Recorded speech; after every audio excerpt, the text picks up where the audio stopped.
Bonjour et bienvenue dans La Petite Voix continue, un épisode pour prolonger la discussion avec mon dernier invité.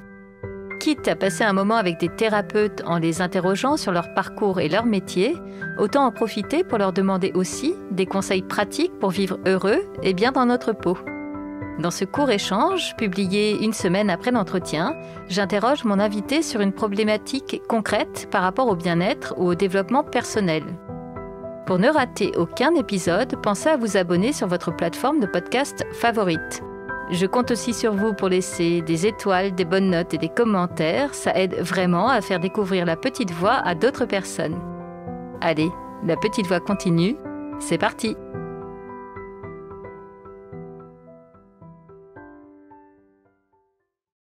Valérie m'a annoncé la couleur avant même d'évoquer cet épisode bis. Son dada, ce qu'elle conseille à chaque patient, ce qu'elle pratique chaque jour pour elle-même, c'est se mettre en mouvement.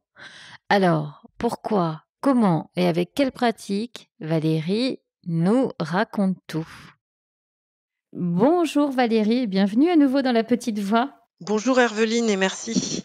Je t'en prie. Alors, après la semaine dernière où tu nous as bien expliqué en quoi consistait la médecine chinoise, en quoi consistait le shiatsu, on a bien compris que dans ces deux approches, il y avait au milieu quelque chose qui était très important et qui était le mouvement. Tu me disais en off que c'est vraiment un de tes sujets de prédilection. Alors déjà, pourquoi c'est important de se mettre en mouvement ? Pourquoi c'est important de se mettre en mouvement ? Parce que le mouvement correspond pour moi à la vie. À partir du moment où on est en mouvement, on est vraiment capable de se ressentir, de ressentir, que ça soit du mouvement physique ou intellectuel.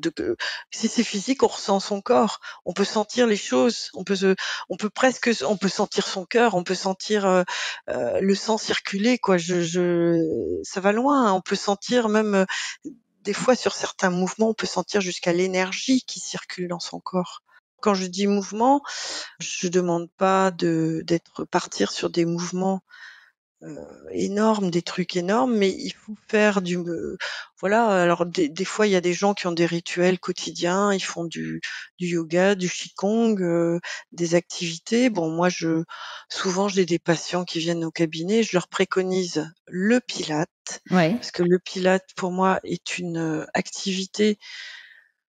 C'est pas du yoga, c'est pas du qigong, c'est pas tout ça, mais c'est une activité. Alors, en quoi c'est différent ? Alors, moi, tu vois, je connais bien le yoga. Enfin, je connais bien le yoga. En tout cas, je le pratique beaucoup, le yoga. Et j'ai jamais testé le pilate. En quoi ça consiste par rapport au yoga, le pilate ? C'est une activité où, moi, je trouve, si c'est bien fait, où on recentre son corps, on se recentre soi, on recentre son esprit, on est sur sa respiration, on est sur son alignement, on est sur son ancrage, on est vraiment sur soi. Ok. Et j'ai vraiment, moi, les cours de pilates, j'ai vraiment l'impression que je pars dans ma bulle Ok. et que je m'occupe que de moi, quoi. Il y a rien qui peut compter autour, quoi. Et je peux faire un cours de pilates, ou je peux le faire toute seule devant une vidéo, comme je peux le faire dans une salle où il y a 40 personnes.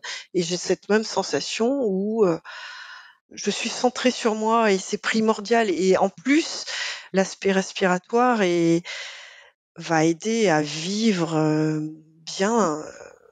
1 heure de pilates par semaine, ça va aider à vivre bien tout le reste de la semaine, quoi. Parce que l'aspect respiratoire, j'expulse des choses. Oui. Bon, j'en intègre d'autres, mais j'en expulse. Oui.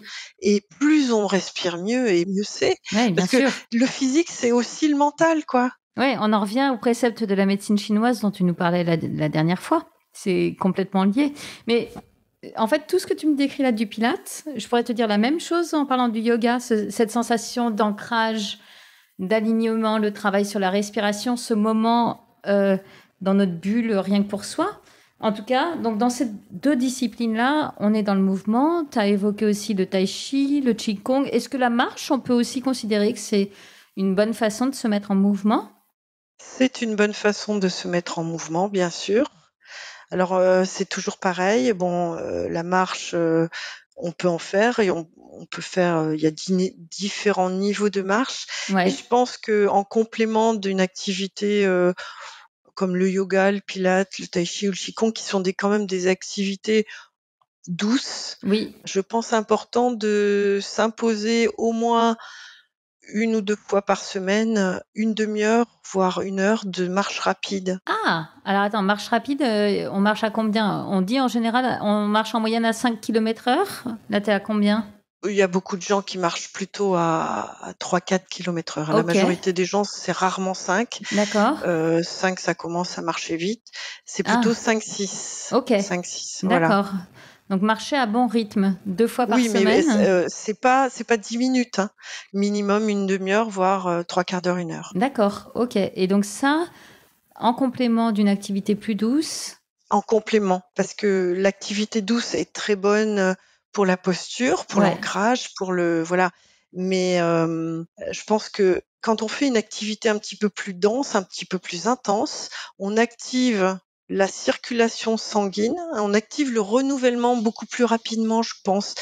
Si tu veux, l'activité physique douce, elle active, mais c'est pas aussi intense. oui, bah Alors oui, que c'est le quand tu fais principe, quelque ouais. chose, voilà, quand tu fais quelque chose, même si tu vas courir, c'est une bonne chose, hein, la course, hein. Moi, j'ai couru pendant longtemps, j'ai arrêté parce que j'avais des problèmes de genoux et que je préfère me préserver physiquement, Ouais, par rapport à mon boulot. Mais, la course est excellente OK. et ça active la respiration, ça active la circulation, ça renouvelle tout dans le corps. On est Mmh. là, on renouvelle et on a au-delà, bon, il y a aussi des endorphines qui sont libérées dans le corps qui sont excellentes. Ouais, Si tu veux, les endorphines, tu ne vas les sécréter que je pense qu'à partir d'un certain niveau d'activité. d'où l'intensité qui peut apporter ça. Après, si tu es pas habitué à faire, quelque chose de très intensif, tes endorphines, elles seront libérées beaucoup plus tôt. Ah beh oui, Heu, c'est proportionnel, voilà, ouais. c'est tout. Je pense que c'est aussi une question d'habitude du corps. OK. En plus, j'allais ajouter 2 vertus, enfin une vertu, à la marche ou à la course à pied dont tu parles, c'est qu'en fait, on est au grand air, a priori. Tu vois, moi qui aime aller me balader dans les vignes autour de chez moi, j'aime ça pour la marche, le mouvement, mais aussi juste pour être dans des tu vois, au grand air, quoi. Ouais, mais ça, c'est excellent. Puis ça détend l'esprit, c'est voilà, c'est la nature, c'est une ressource, extraordinaire. Moi, je sais que bon, je fais de la randonnée. Bon, là, c'est vrai que ça fait quelque temps que j'en fais un peu moins, mais quand j'en faisais régulièrement, c'est vrai que la semaine qui suit la randonnée, On se sent bien. les 3 jours qui suivent, mais j'ai une pêche d'enfer, quoi. OK, donc Valérie, en fait, tu nous expliques que ce qui compte, c'est le mouvement, presque quelle que soit, en fait, l'activité, qu'on choisit, ce qui compte, c'est de bouger. Qu'est-ce que tu conseilles à des personnes qui ne bougent jamais, qui font aucune activité physique? Parce que si tu nous dis, tout d'un coup, de faire 5 séances par semaine, là, j'imagine qu'on flippe et qu'on fait rien du tout. Il faut bien se rendre compte que c'est pas facile. Ça, c'est sûr. Il faut pas partir en se disant, la fleur au fusil: «Allez, j'y arriverai, il y a pas de souci». Il faut partir sur des petits objectifs toujours. Une séance de pilates par semaine, pour moi, c'est suffisant, comme une séance de yoga ou une séance de qigong ou c'est pas la peine de se fixer plus et c'est déjà énorme. Il y a pas besoin de plus, et ça fait déjà un bien fou. Déjà, ça, c'est quelque chose, quand les gens, ils auront goûté au bout d'un certain temps, ils vont se dire: «Oh, mais ça me fait un bien fou. Bah, tiens, voilà, je vais peut-être faire 1 heure de plus de quelque chose d'autre». N'importe. Quelque chose pour éviter de se faire mal, hein, ça sert à rien. Quand on n'a pas fait depuis des années des choses pour, bouger, il faut pas se lancer dans faire de la Zumba, par exemple, hein. On va se péter le dos et c'est tout ce qu'on va arriver à faire, quoi. Il y en a qui se pèteront pas le dos, mais il faut être raisonnable, quoi. Il faut pas, voilà, c'est comme les gens qui font jamais de sport, qui avant ne faisaient jamais de sport et du jour au lendemain allaient skier et se faisaient mal en allant skier. Maintenant, ça se voit moins parce que je pense que de plus en plus de gens font de l'activité physique toute l'année. Puis c'est pareil, pour aller marcher, bah, c'est toujours difficile d'aller marcher tout seul. Il y a des groupes de marche, ça existe, hein, il y a des gens qui marchent entre eux, mais il faut essayer de trouver des gens pour marcher. Alors au début, on va pas forcément marcher vite, ni longtemps, mais essayer de se fixer, voilà, là, pour aller jusque là, on se le fait La première fois, on l'a fait en une demi-heure. Bon, la deuxième fois, il faudrait qu'on essaye de diminuer, de le faire en 28 minutes et ainsi de suite. Mais il faut jamais vouloir. Bon, après, c'est sûr que si on est déjà à du 6-7 km/h sur 30 minutes, on va pas beaucoup augmenter à moins de se mettre à courir. Donc c'est toujours pareil. Si on part du 3-4 km/h comme beaucoup de gens font, on a une marge de progrès assez importante.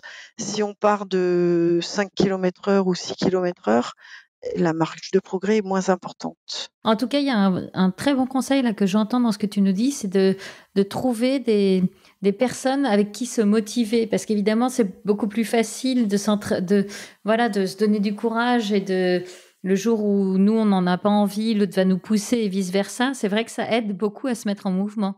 Ma dernière question, c'est comment en fait tenir ça sur la longueur? Parce que parfois, tu sais, le truc du 1er janvier, ça y est, je me mets au sport, tu parles le 31 janvier, c'est fini, quoi. Tu t'es mis à fond au départ et puis tu lâches assez vite. Notamment, on entend souvent, je manque de temps, j'ai pas le temps, j'aimerais, mais je peux pas. La seule chose qui motive vraiment, c'est d'être persuadé au fond de soi qu'on se fait du bien. Mais je pense qu'il y a un moment où on arrive à ce stade-là, mais il faut être rentré dans l'habitude. Tu vois ce que je veux dire?